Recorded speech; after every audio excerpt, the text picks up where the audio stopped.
जिनवाणी माता की पंचाध्यायावयवं मम कर्तुर्ग्रन्थराजमात्म्यवशात् अर्थालोकनिदानं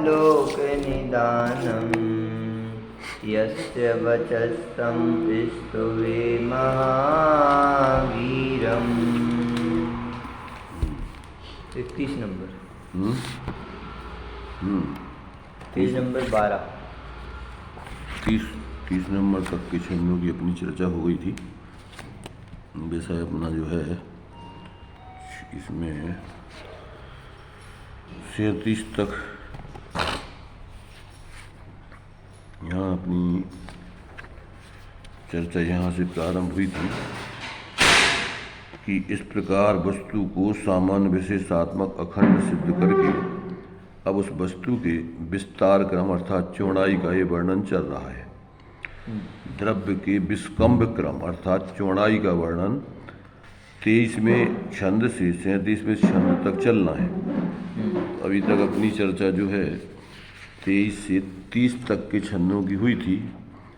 अब इसके बाद 31वें छंद से इसकी चर्चा आगे क्या 24, 25, 26, 31 से मैंने अभी 37 तक अपनी जो है इस द्रव्य की चौड़ाई को विस्कम्भ कहो चौड़ाई कहो उसकी बात यहाँ पर अभी चल रही है। माने चौड़ाई माने क्षेत्रों की तरफ से वस्तु को अंश कल्पना करके उसका विस्तार समझाया जा रहा है।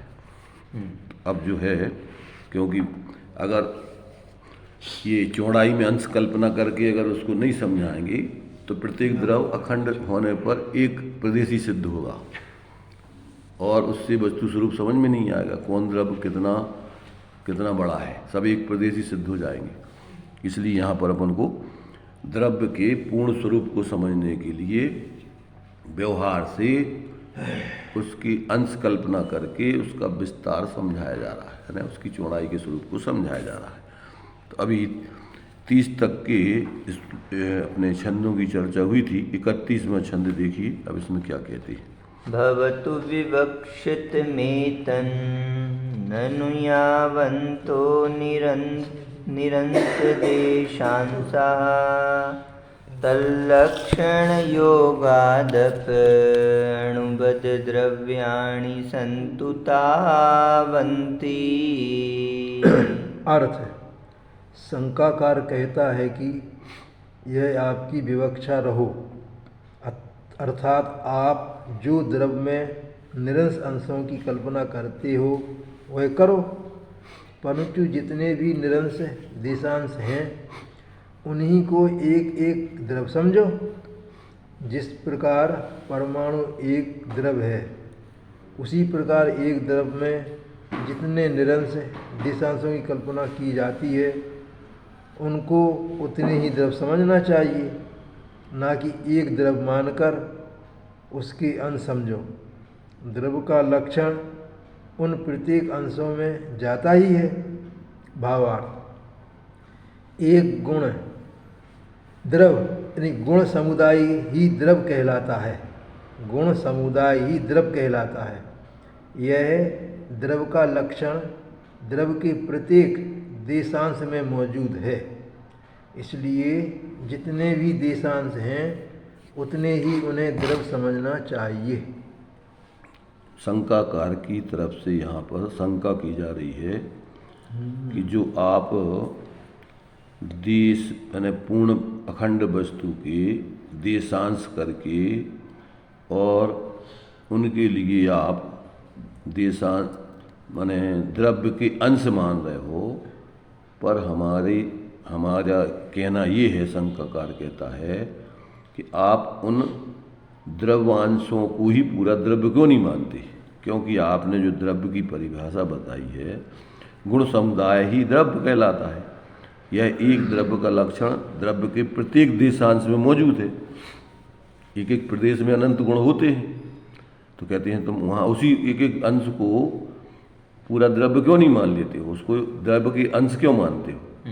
क्योंकि गुणों के समुदाय को द्रव्य कहते हैं। तो गुणों का समुदाय वहाँ पूरा है एक एक प्रदेश में। और दृष्टांत दे रहे कि जिस प्रकार से पुद्गल परमाणु एक एक प्रदेशी ही होता है, और जब अपन पुद्गल के जो स्कंद होते हैं तो उनमें अपन जैसे असंख्यात, संख्यात, असंख्यात, अनंत प्रदेशी पुद्गल कहते हैं। और उसमें संख्यात, असंख्यात, अनंत प्रदेशी पुद्गल किसे कहते हैं कि उसमें जितने पुद्गल परमाणु होते हैं उसी के आधार पर उनको उतना प्रदेशी कहते हैं। ऐसे ही एक एक द्रव्य को तुम पूरा पूरा द्रव्य क्यों नहीं मान लेते हो? ये शंकाकार की शंका है। शंका समझ में आई? आपने द्रव्यों के प्रदेश भेद करके उनको देशांश कह रहे हो, पर हम तो ये कह रहे हैं उस देशांश को निरंश द्रव्य क्यों नहीं मानते हो? पूरा द्रव्य। हाँ, वो एक एक द्रव्य ही क्यों नहीं है? क्योंकि जिस प्रकार से एक परमाणु एक प्रदेश पूरा द्रव्य है, और जब स्कंद बनता है वो तो उसमें संख्यात, असंख्यात और अनंत जितने परमाणु होते हैं उसको अपन उतने प्रदेशी कहते हैं। तो वास्तव में वो तो एक एक प्रदेश में पूरा का पूरा द्रव्य होता है। ऐसे ये भी सब एक एक प्रदेश वाले, क्योंकि उनमें भी पूरे पूरे गुण हैं, एक एक प्रदेश में भी पूरे गुण पाए जाते हैं सभी। तो ऐसा जो है उस शंकाकार की शंका है कि आप इस देशांश को पूरा द्रव्य मानो, एक एक अंश द्रव्य का जो कह रहे हो वो नहीं मानना चाहिए। ऐसा जो है उसकी शंका है। अब उसका समाधान किया जाता है 32 से 37 तक के श्लोक में। नैवं यतो विशेषः धर्मः स्यात् पारिणामिकोऽध्यक्षः खण्डैकदेशवस्तून्य अन्यखण्डित अनेकदेशे च। अर्थ, उक्त शंका ठीक नहीं है, क्योंकि खंड स्वरूप एक देश वस्तु मानने से और अखंड स्वरूप अनेक देश वस्तु मानने से गुण परमन में बड़ा भारी भेद पड़ता है। यह बात प्रत्यक्ष है। भावार्थ, यदि शंकाकार के कहने के अनुसार देशांशों को ही द्रव्य माना जावे तो द्रव्य एक प्रदेश वाला, एक देश वाला अखंड खंड खंड रूप होगा। अखंड रूप अनेक प्रदेशी नहीं ठहरेगा। खंड रूप एक प्रदेशी मानने से क्या दोष आता है सो आगे लिखा जाता है। क्या समाधान दे रहे हैं? यदि हम शंकाकार के अनुसार द्रव्य को एक प्रदेशी मान लें तो कहते हैं फिर अनेक प्रदेशी द्रव्य सिद्ध ही नहीं होता है। एक प्रदेशी सिद्ध, एक ही प्रदेशी सिद्ध होगा द्रव्य, और जबकि प्रत्येक द्रव्य कोई एक प्रदेशी तो है नहीं, सब द्रव्य अलग अलग प्रदेश वाले हैं। तो कहते हैं उक्त शंका ठीक नहीं है, क्योंकि खंड स्वरूप एक देश वस्तु मानने से और अखंड स्वरूप अनेक देश वस्तु मानने से गुण परिणमन में बड़ा भारी भेद पड़ता है। यह बात प्रत्यक्ष है।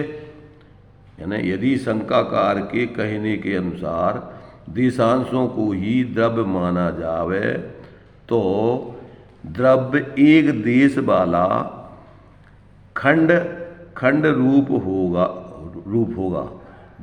द्रव्य एक देश वाला माने अखंड द्रव्य, वो खंड खंड हो जाएगा। जो अनेक प्रदेश वाला द्रव्य है, अगर एक एक प्रदेश को ही द्रव्य मान लोगे तो फिर द्रव्य खंड खंड हो जाएगा, खंड खंड हो जाएगा, और वो असंख्यात प्रदेशी यानी जितना प्रदेशी है वो सिद्ध नहीं होगा। सही बात। अखंड रूप अनेक प्रदेशी नहीं ठहरेगा। माने सिद्ध तो हमें करना है कि प्रत्येक द्रव्य अलग अलग प्रदेशी है, और तुम जो है जब सब एक एक द्रव्य को एक एक अंशरूप ही मान लोगे, एक प्रदेशी मान लोगे, तो फिर द्रव्य अनेक प्रकार के कहाँ सिद्ध होंगे? फिर एक ही प्रकार के हो जाएंगे सब, एक एक प्रदेशी। तो एक एक प्रदेशी माने अखंड रूप अनेक प्रदेशी नहीं ठहरेगा। खंड रूप एक प्रदेशी मानने में क्या दोष आता है? खंड रूप एक प्रदेशी मानने में क्या दोष आता है, सो अब आगे उसका और खुलासा किया जाता है। आगे के श्लोक देखिए। प्रथमोद्देशित पक्षे यह परिणामो गुणात्मकस्य तस्य एकत्र तत्र देशे भवितुं शीलो न सर्वदेशेषु। अर्थ, पहला पक्ष स्वीकार करने से अर्थात खंड रूप एक प्रदेशी द्रव्य मानने से उसका जो गुणों का परिणमन होगा वह संपूर्ण वस्तु में न होकर उसके एक ही देशांश में होगा, क्योंकि शंकाकार एक देशांश रूप ही वस्तु को समझता है। इसलिए उसके कथनानुसार गुणों का परिणमन एक देश में ही होगा। मैंने तुमने कहा कि भाई एक एक प्रदेशी द्रव्य मान लो। अब हम एक एक प्रदेशी द्रव्य मान लेते हैं तो गुण जो होते हैं वे संपूर्ण द्रव्य में और संपूर्ण भागों में पाए जाते हैं। गुण की परिभाषा क्या है? जो द्रव्य के संपूर्ण भागों सब गुण अवस्था में पाए जाए। तो जब गुण एक ही प्रदेश में आ जाएंगे सारे के सारे, तो फिर बाकी प्रदेश बिना गुण के हो जाएंगे, तो तुम्हारी वस्तु की सिद्धि होगी कहाँ फिर? इसलिए तुम्हारा इस प्रकार का बनवाना झूठ है, सही नहीं है। वस्तु व्यवस्था इससे सिद्ध नहीं होती है। पहला पक्ष यदि तुम्हारा पक्ष स्वीकार करने से अर्थात खंड रूप एक प्रदेशी द्रव्य मानने से उसका जो गुणों का परिणमन होगा वह संपूर्ण द्रव्य में न होकर उसके एक ही देशांश में होगा, क्योंकि शंकाकार एक देशांश रूप ही वस्तु को समझता है।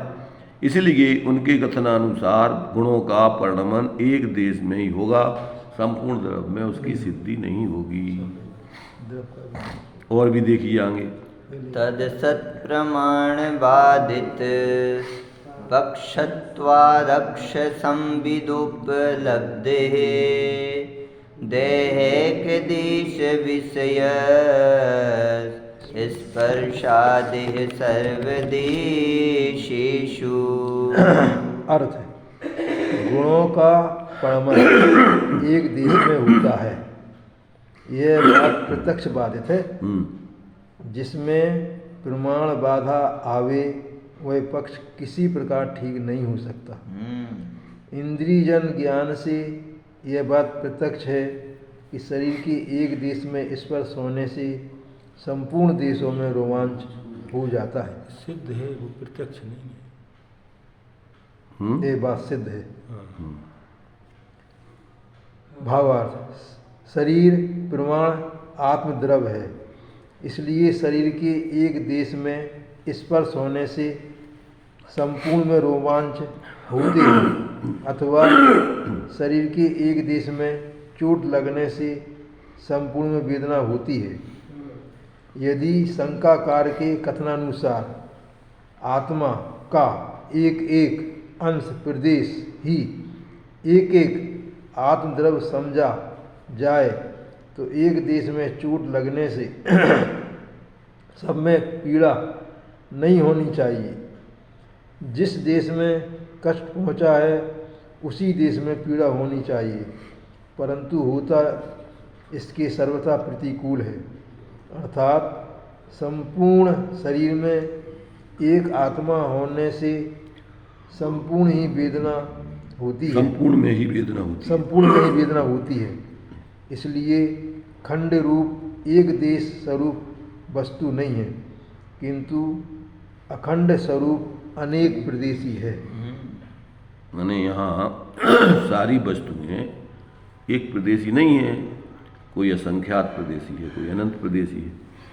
तो अब तुम्हारे हिसाब से अगर हम ये मान लें तो प्रत्यक्ष प्रमाण से माने स्वानुभव या इंद्रिय प्रत्यक्ष को साम व्यवहारिक प्रत्यक्ष न्याय में बोलते हैं। प्रत्यक्ष के जो है प्रमाण के प्रत्यक्ष परोक्ष व्यवहारिक प्रत्यक्ष, एक ये साम व्यवहारिक प्रत्यक्ष से बाधा आती है कि हम देखते हैं कि गुणों का परिणमन यदि एक देश में होता है यह बात प्रत्यक्ष प्रमाण से बाधित है, माने इंद्रिय प्रत्यक्ष या साम व्यवहारिक प्रत्यक्ष से बाधित है।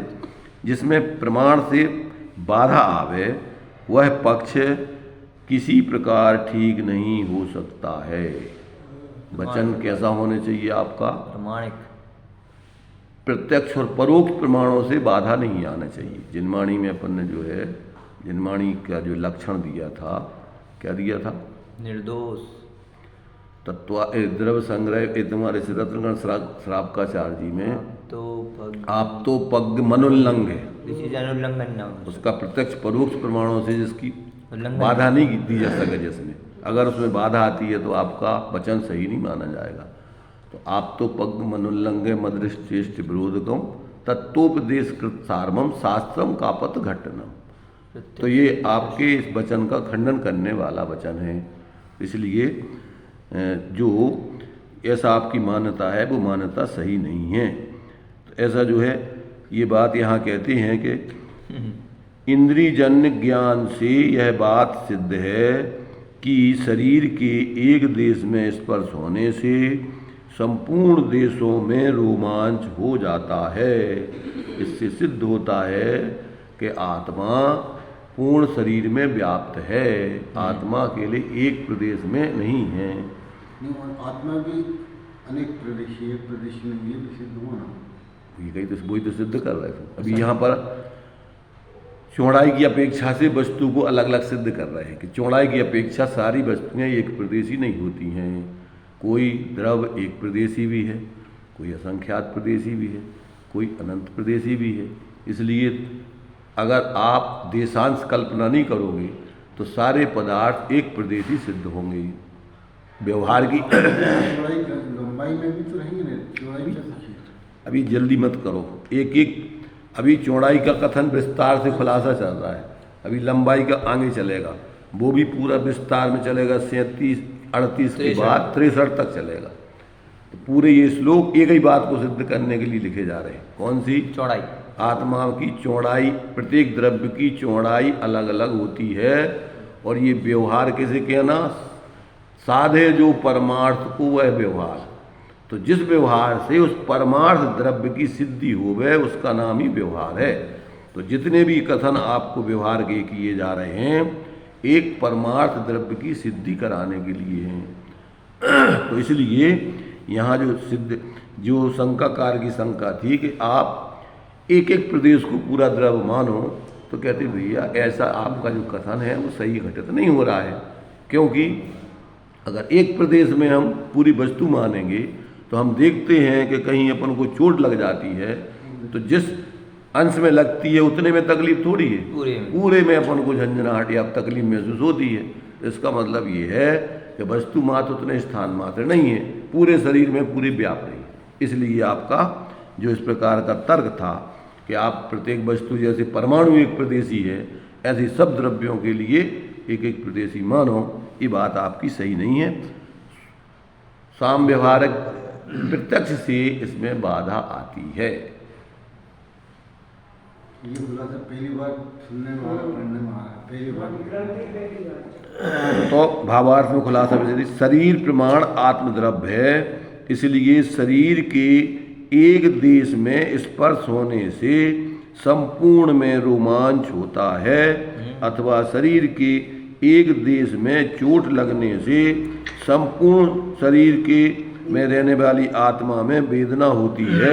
यदि शंकाकार के कथनानुसार आत्मा का एक एक प्रदेश यानी अंश ही एक एक आत्मद्रव्य समझा जाए तो एक देश में चोट लगने से सब में पीड़ा नहीं होना चाहिए। जिस देश में कष्ट पहुंचा है उसी देश में पीड़ा होना चाहिए, परंतु होता इसके सर्वथा प्रतिकूल है। अर्थात संपूर्ण शरीर में एक आत्मा होने से संपूर्ण में ही वेदना होती है। इसलिए खंड रूप एक देश स्वरूप वस्तु नहीं है, किंतु अखंड स्वरूप अनेक प्रदेशी वस्तु जानना चाहिए।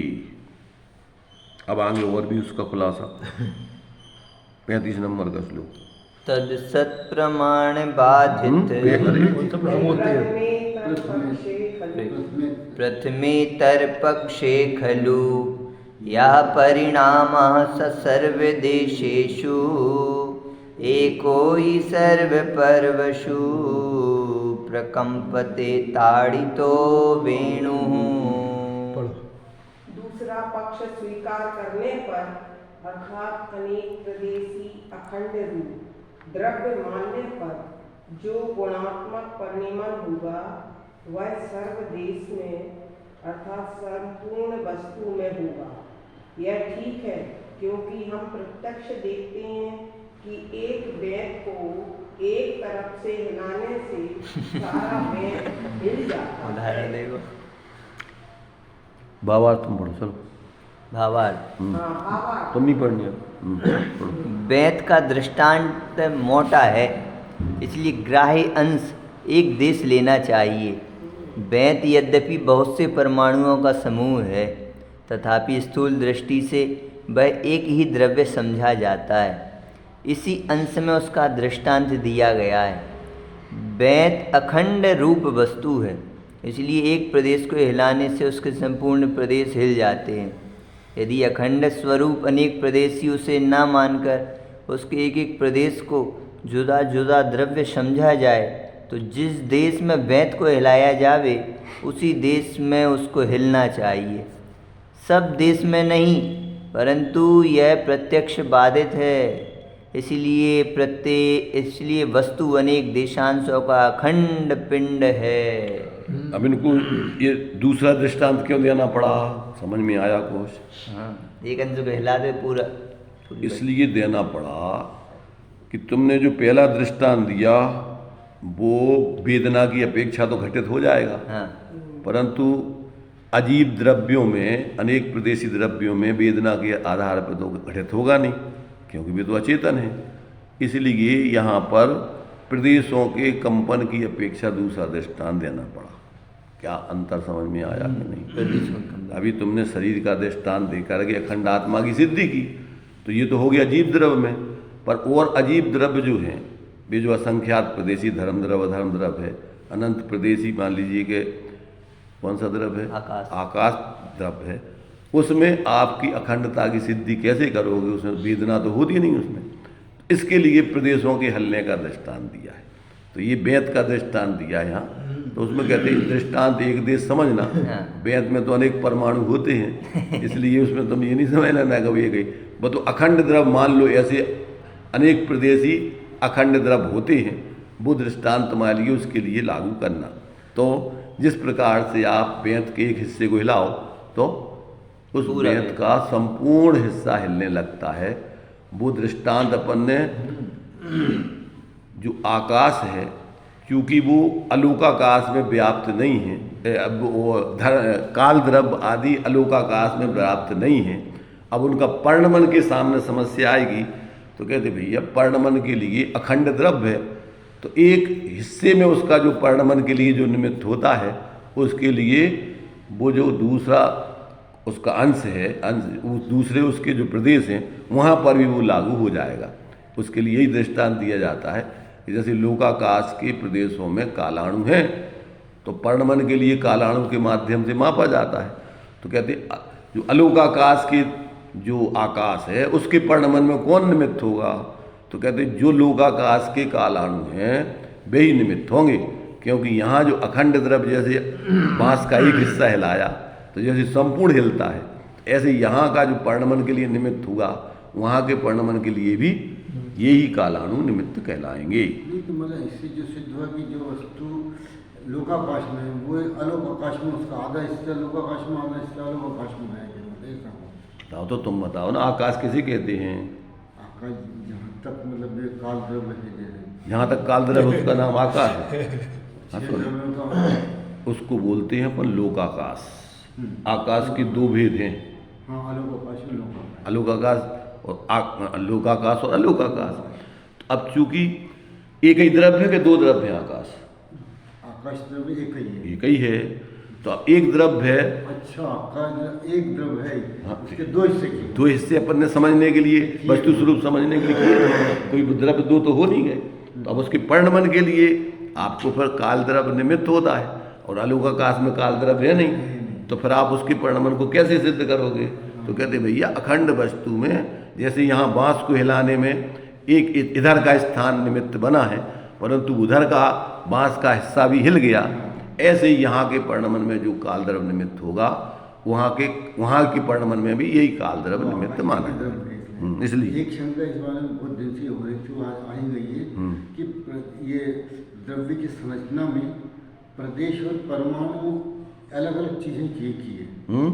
प्रदेश और परमाणु पर्यायवाची चीज़ क्या? नहीं, सुनो क्या है, प्रदेश की जब अपन गणना करते हैं तो उसके लिए जैसे 1 लीटर दूध को नापने के लिए लीटर का काम लिया जाता है, तो दूध अलग है और लीटर अलग है कि दो एक ही? अलग अलग। तो ऐसे ही जो परमाणु हैं और जो प्रदेश है वो दो एक ही हैं कि अलग अलग? अलग अलग। भाई जब अपन को वो तो नापने के लिए अपन ने उसको लिया था काम में, परमाणु को। कि प्रदेश किसे कहते हैं कि आकाश के एक जितने प्रदेश को एक परमाणु घेरता है उसे प्रदेश कहते हैं। वो लीटर हो गया परमाणु। परमाणु नहीं, हाँ परमाणु नहीं, हाँ वो परमाणु लीटर हो गया प्रदेश के माप के लिए। वो तो अपन ने उसके लिए मापने के लिए काम में लिया था, ना कि परमाणु प्रदेश बन गया। अच्छा अच्छा अच्छा, आ गया समझने के नहीं? एक प्रदेश परमाणु हो गया तो वो तो व्यवहार से अपन ने उसको परमाणु को नाप के रूप में मान लिया था। अब तुम उसको प्रदेश मान लोगे तो फिर प्रदेश की सिद्धि कैसे होगी?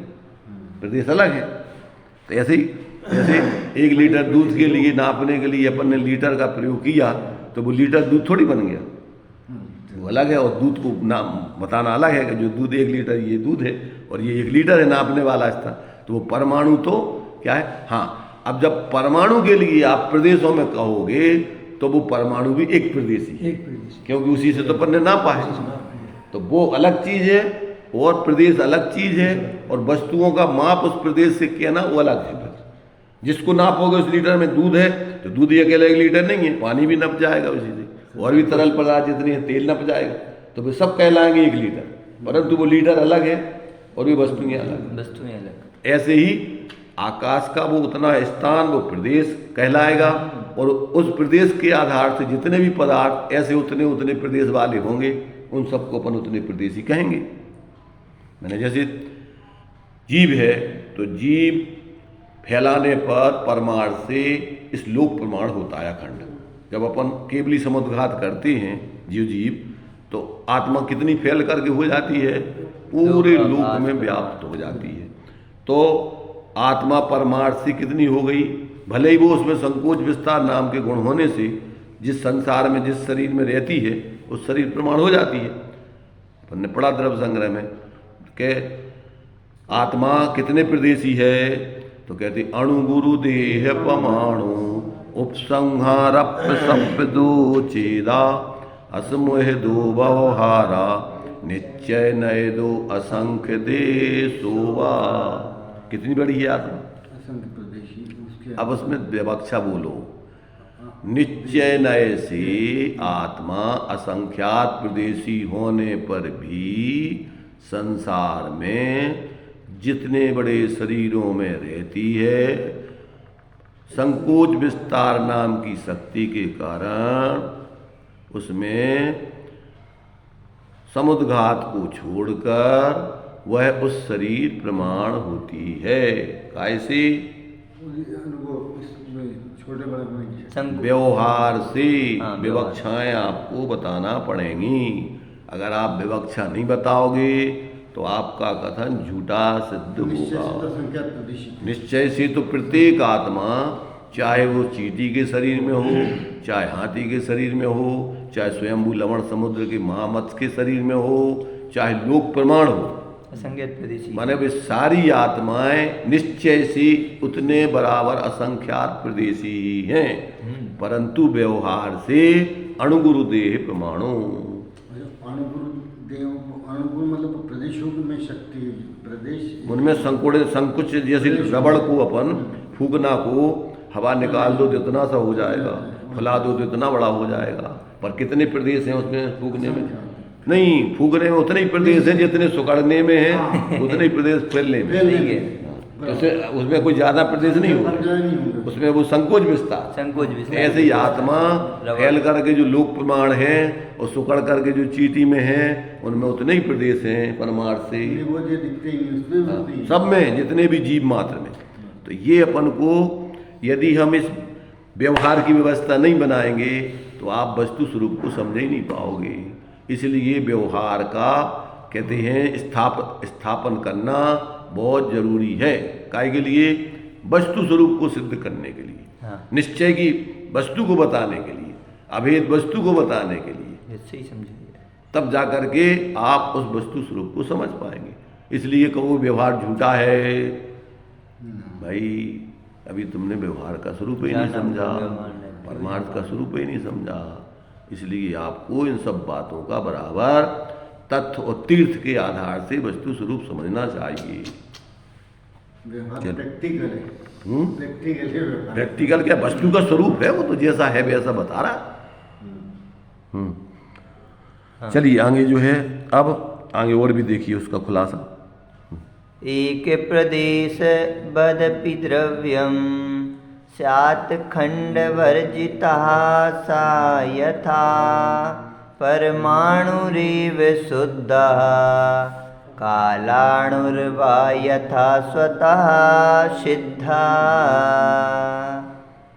इस प्रकार बोलो। अर्थ इस प्रकार यद्यपि अखंडित अनेक देश वस्तु का समर्थन हो जाता है तो भी सब वस्तुएं ऐसी नहीं है, किंतु कोई कोई द्रव्य एक प्रदेश वाला भी है और वह खंड रहित है, अर्थात अखंड एक प्रदेशी भी कोई द्रव्य है।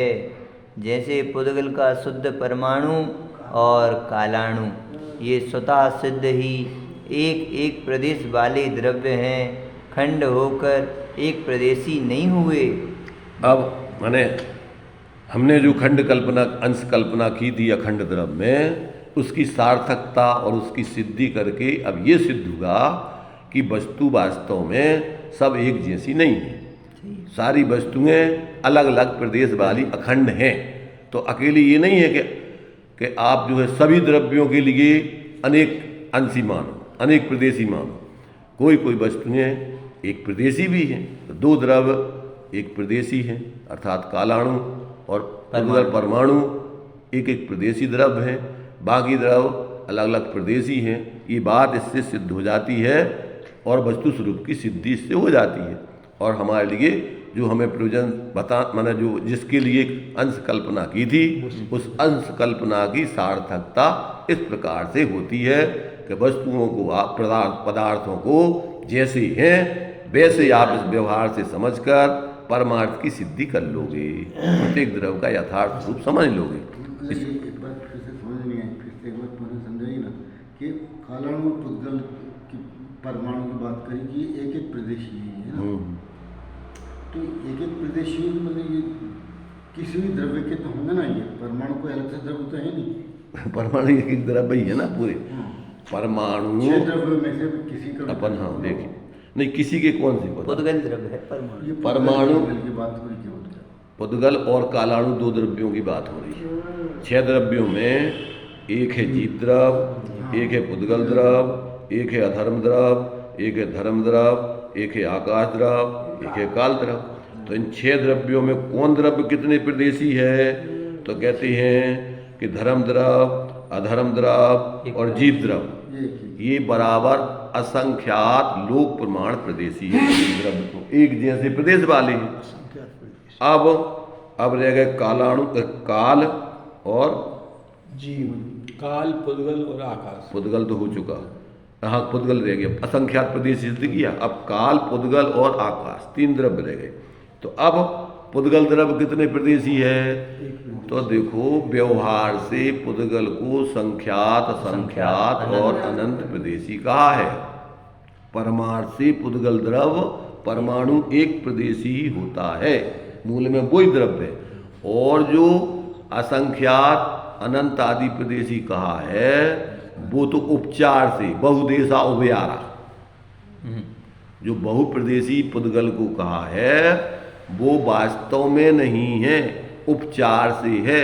और उपचार भी झूठा नहीं है, क्योंकि उनमें स्कंद रूप परिणमन करने की उपचार से सामर्थ्य है, बाकी और किसी द्रव्य में उपचार से, मैंने सब में तो नहीं लगाना, अकेला कालाणु है तो कालाणु में उपचार से भी स्कंद रूप होने की सामर्थ्य नहीं है, और परमार्थ से भी उसको अनेक प्रदेशी नहीं है। तो ये बात जो है सिर्फ पुद्गल द्रव्यों में ही लागू होती है, बाकी कालाणु में लागू नहीं होती है। तो ये बात अपन को मैंने कहाँ कौन सी बात किस विवक्षा से, तो इसलिए पुद्गल परमाणु परमार्थ से तो एक ही प्रदेशी है और वो पूरा द्रव्य है, और बाकी जो असंख्यात और अनंत प्रदेशी द्रव्य हैं पुद्गल जो अपन कहा जाता है वो तो उपचार का है। अनेक पुद्गल परमाणु मिलकर के जितने परमाणु जिन स्कंदों में रहते हैं, उपचार से अपन पुद्गल द्रव्य को उतने प्रदेशी कहते हैं, वास्तव में पुद्गल द्रव्य उतने प्रदेशी नहीं है, वो तो उपचार का कथन है।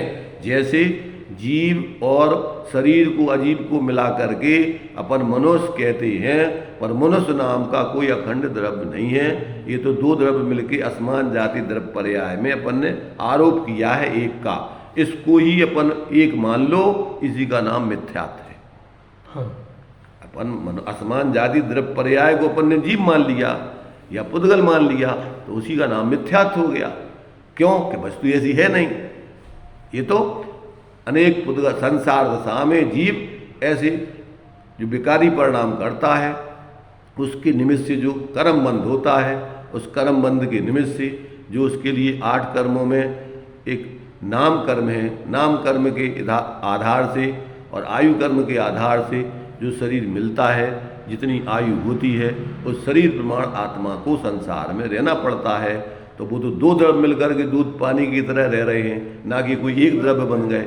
और जो लोग उस शरीर और आत्मा को एक मान लेते हैं, देह जीव को एक गिने, बैरातम तत्व मुधा है, वो मिथ्या दृष्टि है, सम्यक दृष्टि नहीं है।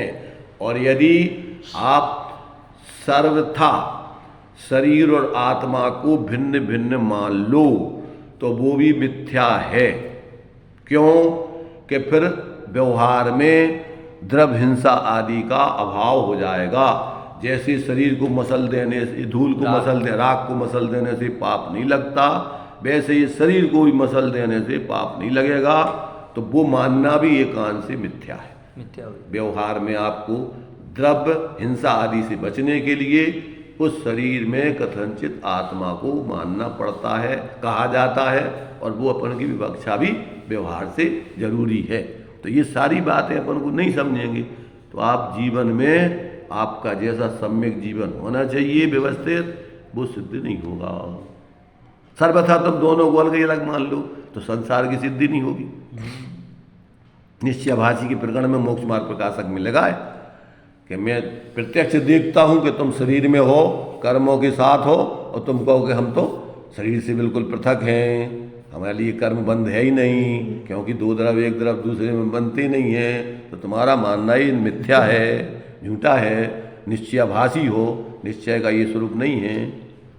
जैसा है व्यवहार में वैसा भी स्वीकार करना है आपको। और आत्मा में राग द्वेष आदि नहीं होते निश्चय से, तो कौन हो गए तुम निश्चयाभासी हो गए। तुम्हें व्यवहार का 3 प्रकार का व्यवहार वहाँ सिद्ध करना है। एक अनुपचरित असद्भुत व्यवहार भी सिद्ध करना है, एक उपचरित असद्भुत व्यवहार भी सिद्ध करना है, एक उपचरित सद्भुत व्यवहार भी सिद्ध करना है। अकेला परमार्थ से निश्चय की बात वहाँ तुम्हारी मानना गलत है बिल्कुल।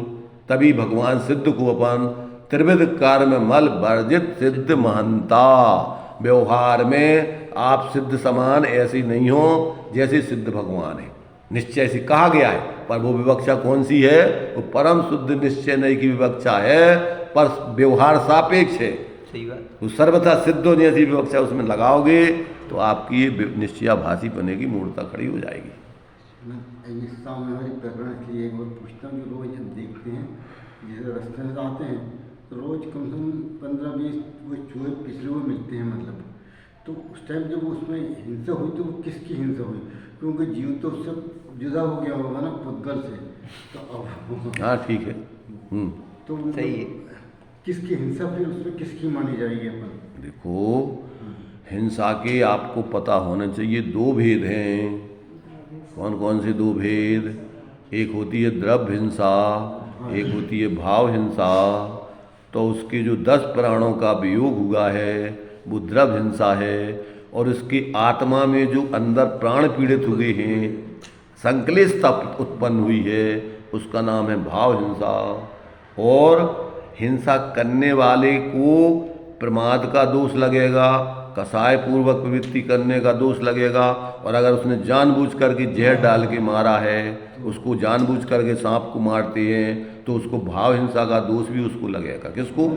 दूसरों को मारने वाला, उसकी जो भाव हिंसा हुई है, द्रव्य हिंसा हुई, वो अलग, पर तुमने जो मारने का भाव किया है, तुम्हारे लिए उससे कर्मों का आश्रय बंद होगा, और उस समय भी तुमने जो कसाई की है, उस तुमने अपने भाव प्राणों का घात किया है। सही है। इसलिए अब द्रव्य दृष्टि से तो आत्मा का नाश होता नहीं है, और अगर तुमने द्रव्य दृष्टि से आत्मा का सिर्फ आत्मा माना और भावों को आत्मा नहीं माना, संयोगों को द्रव्य रूप में आत्मा नहीं माना, तो तुम्हारा मानना मिथ्या है, तुमने वस्तु स्वरूप को समझा नहीं है। तो ऐसे ही अब जो लोग ये पढ़ते नहीं हैं, अकेले सिर्फ अध्यात्म में अपन तो क्या है कि अपन तो परम शुद्ध निश्चय नय के विषयभूत द्रव्य दृष्टि है, आत्मभूत द्रव्य आत्मा है, और अपन पर्याय है ही नहीं, अपन शरीर संयोग आदि है ही नहीं, तो वो जीव निश्चयाभासी है, मिथ्या दृष्टि है। उन्होंने भगवान जिनेंद्र के उपदेश को समझा नहीं, और जो लोग ये समझना भी नहीं चाहते कभी कभी तो कि ये क्या है सब पढ़ना, ये कर्मकांड जीवकांड आदि क्या पढ़ना है, ये कोई अभ्यास को निरर्थक सिद्ध है। ये कोई तो टोडामल जी को पढ़ो, चारों अनियों के आभासियों की, ये सूक्ष्माभास मिथ्या दृष्टि है। कर्णानुयोग में जो जीवों के स्वरूप को यथार्थ बताया है, तो उसके लिए समझता नहीं, अकेला मात्र द्रव्य दृष्टि का आत्मा ही आत्मा है। तो तुझे बहुत भ्रम हो गया है वस्तु स्वरूप के संबंध में। इसलिए भगवान जनेंद्र के द्वारा उपदेश से सारे अनयों को पढ़कर अपनी बुद्धि को व्यवस्थित करना चाहिए, अपने हिसाब से जिनवाणी के अर्थ के अनर्थ करके दुर्गति के पात्र नहीं होना चाहिए, अन्य जीवों का कल्याण नहीं करना चाहिए। अकल्याण दूसरे जीवों का भी अकल्याण नहीं करना चाहिए, उनके अकल्याण में निमित्त नहीं बनना चाहिए। ऐसे मिथ्या दृष्टि नेतागिरी करके उपदेशक बन के और दूसरे जीवों को, टोडामल जी कहते हैं उनको कौन सा आभास है। मिथ्या दृष्टि अनेक प्रकार के होती, शास्त्र पाठी मिथ्या दृष्टि है, तो उनके लिए कौन सा आभास हो गया है। शास्त्रों का अर्थ का अनर्थ कहाँ से कर रहे हो, तो तुम समझ करके उसका खंडन नहीं करोगे तो तुम भी पापी हो संगे। उसका समर्थन करके उसके कि निश्चयाभासी को निश्चयाभासी का उपदेश देते रहो सत्य कह करके, तो तुम भी उतने पापी हो जितना वो, उससे ज़्यादा पापी हो। उसने तो तुम्हारे लिए बुलाया था कि तुम हमारी दवाई करोगे, तो तुमने क्या उसको और जेल पिला दिया, और तुमने उसके लिए उल्टा उपदेश दे करके दुर्गति भेज दिया। इसलिए ये बहुत वर्तमान की परिस्थितियों में इतनी बड़ी जिम्मेदारी है कि अगर वास्तव में तुम्हें अपना कल्याण करना है, तो आचार्य कहते हेरा गहरा नत्थु गहरा उपदेश पहुँचे तो भगवान का नवोकार मंत्र की माला फेल लेना ज़्यादा कार्यकारी है। यानी जो अपन बोलते झोला छाप डॉक्टरों से दवाई करने की अपेक्षा तो दवाई नहीं करना श्रेष्ठ है। सही बात। नहीं तो तुम्हारी ऐसी दुर्दशा होगी कि आगे जाके तुम्हें जिनवाणी मिलेगी नहीं। अब देखिए अंतिम 37 नंबर का श्लोक। न स्याद् द्रव्यं क्वचिदपि बहुप्रदेशेषु खण्डितो देशः तदपि द्रव्यमिति स्याद् खण्डितानेके देशमतः। अर्थ, इससे ज्ञात होता है कि कहीं भी बहु प्रदेशों को खंडित करके एक अंशरूप द्रव्य नहीं हो सकता है, क्योंकि सर्वत्र यह भी वही द्रव्य है। इस प्रकार का प्रत्यय होने से द्रव्य अखंडित अनेक प्रदेश वाला सिद्ध होता है। नोट, द्रव्य के अखंडित शरीर को देश कहते हैं और उसकी काल्पनिक देशांश कल्पना को प्रदेश कहते हैं। यह तो वास्तविक अर्थ है, पर संस्कृत भाषा में कहीं कहीं पर देश के लिए प्रदेश भी प्रयोग कर देते हैं। और प्रदेशों के लिए देश तो बहुत प्रयोग कर लेते हैं। सो अर्थ समझते समय यह ध्यान रखने की आवश्यकता है, भूल ना हो जाए। देश और प्रदेश में देखो, एक शब्द के अनेक अर्थ होते हैं, कहाँ कौन सा अर्थ है। बस तो यहाँ अभी अपन देश में ले रहे अखंड वस्तु। हाँ, एक देश हो गई, एक देश नहीं हो गई, देश में पूर्ण वस्तु ली जा रही है यहाँ देश में। देश माने पूर्ण वस्तु, हाँ, और यहाँ पर देशांश माने प्रदेश, उसके एक एक प्रदेश, अलग अलग प्रदेश लिए जा रहे हैं। तो द्रव्य के अखंडित शरीर को देश कहते हैं और उसकी काल्पनिक देशांश कल्पना को प्रदेश कहते हैं। यह तो वास्तविक अर्थ है यहाँ, पर संस्कृत भाषा में कहीं कहीं पर देश के लिए प्रदेश भी के प्रयोग कर लेते हैं और प्रदेशों के लिए देश तो बहुत प्रयोग कर लेते हैं। सो अर्थ समझते समय यह ध्यान रखने की आवश्यकता है, भूल ना होवे।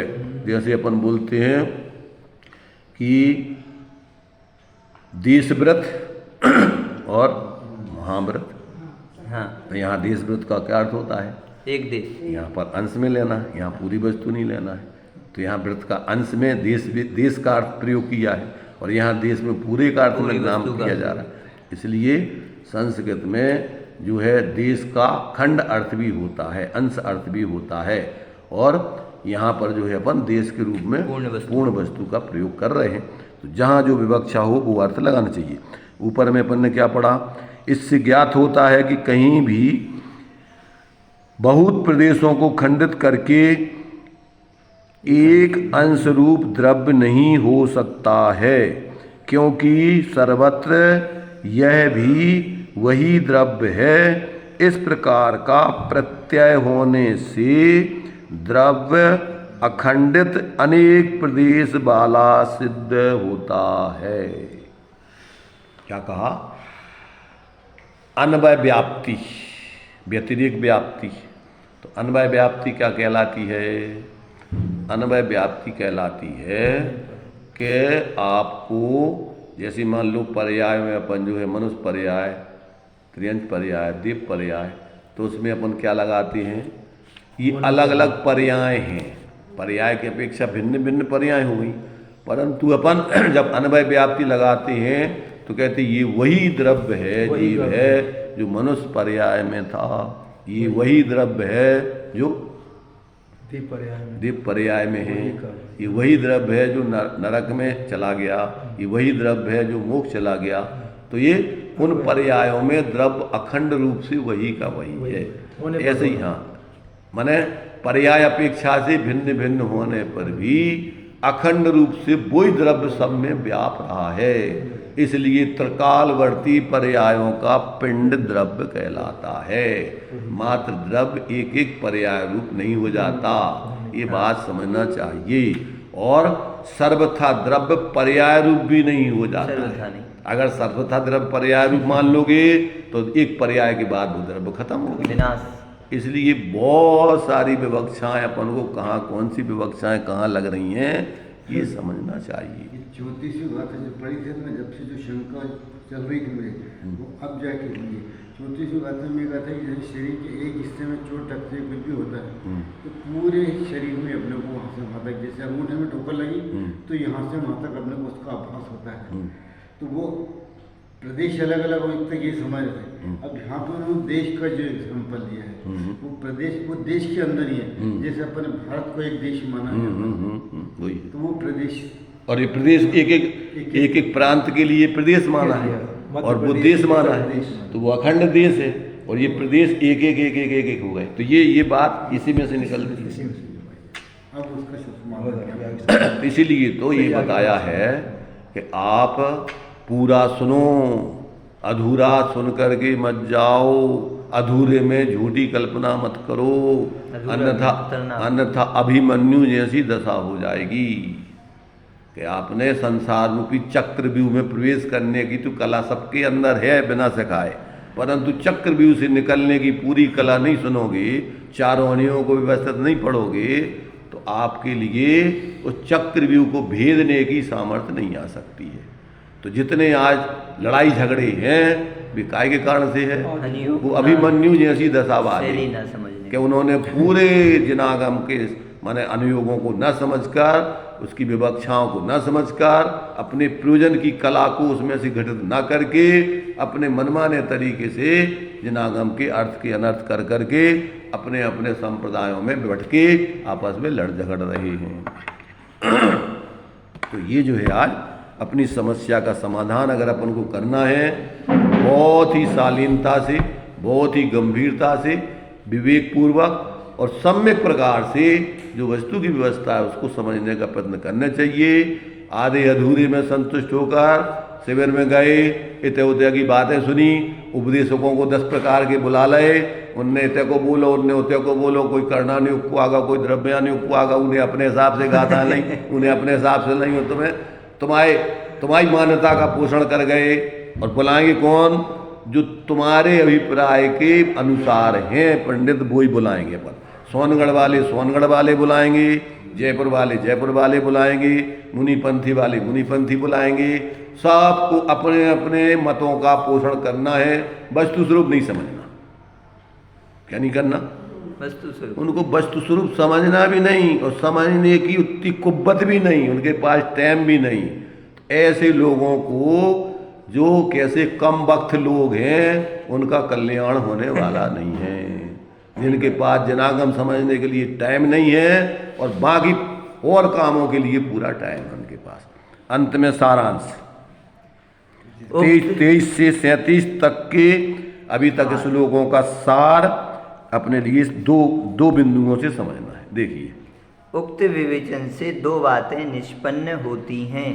पहला, या तो द्रव्य अखंडित अनेक प्रदेश वाले हैं, दूसरा या अखंडित एक देश वाले हैं। क्या कहा? एक बात इसमें से क्या निकली कि द्रव्य 2 प्रकार के होते हैं, बहुप्रदेशी और एक प्रदेशी। एक प्रदेशी। 2 प्रकार के अखंडित द्रव्य पाए जाते हैं, एक बिंदु।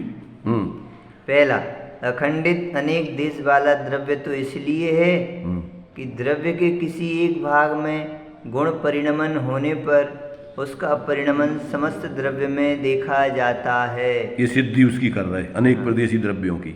दूसरा, तथा अखंडित एक देश वाला द्रव्य इसलिए है कि जैसे द्विअणुक आदि स्कंदों का विभाग किया जा सकता है, वैसे अणु का विभाग करना संभव नहीं है। अखंडित द्रव्य को नहीं बांटा जा सकता। जैसे पुद्गल परमाणुओं के आधार पर स्कंद के अपन विभाग कर सकते हैं खंडित, ऐसे एक द्रव्य को खंडित करके अलग नहीं कर सकते आप। उन प्रदेशों को अलग अलग कर दो, आत्मा के प्रदेश अगर उसको काट दो तो उतने आत्मा बन जाए, ऐसा नहीं। पुद्गल परमाणु तो ऐसा हो, पुद्गल स्कंद तो हो सकता है, परंतु एक द्रव्य में ऐसी व्यवस्था नहीं है।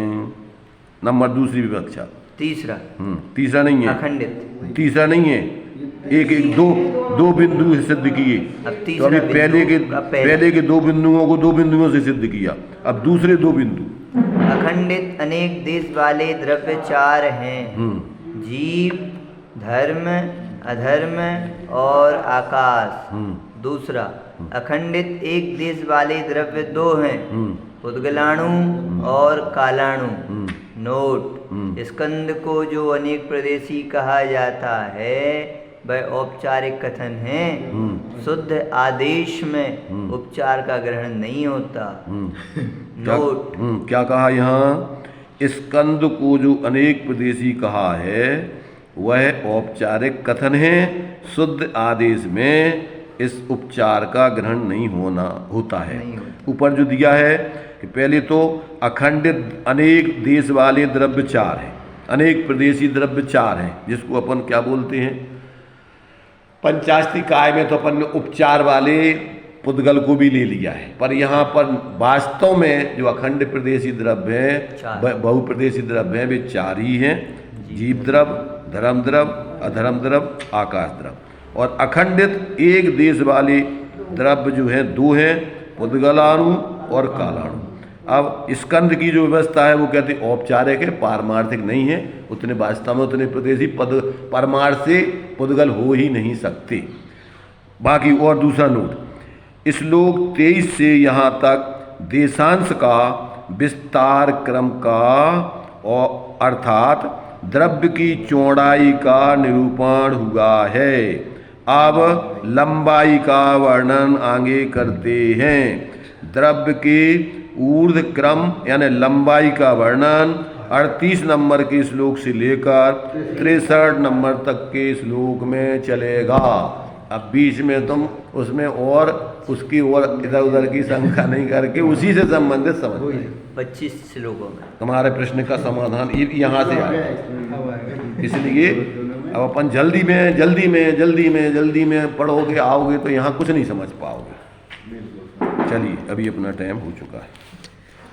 निज निधि निज में बताई, यह अनंत उपकार है।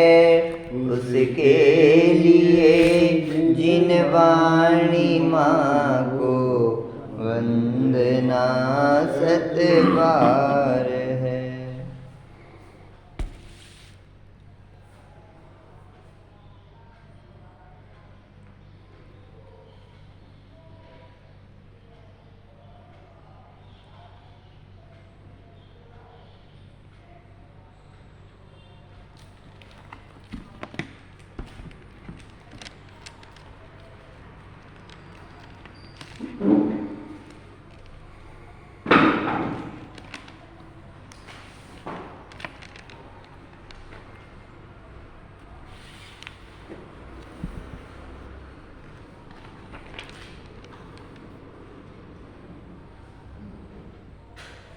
द्वादशांगमयी जिनवाणी माता की जो और सांस में जय। इसको विशेष फुल जन जो विशेष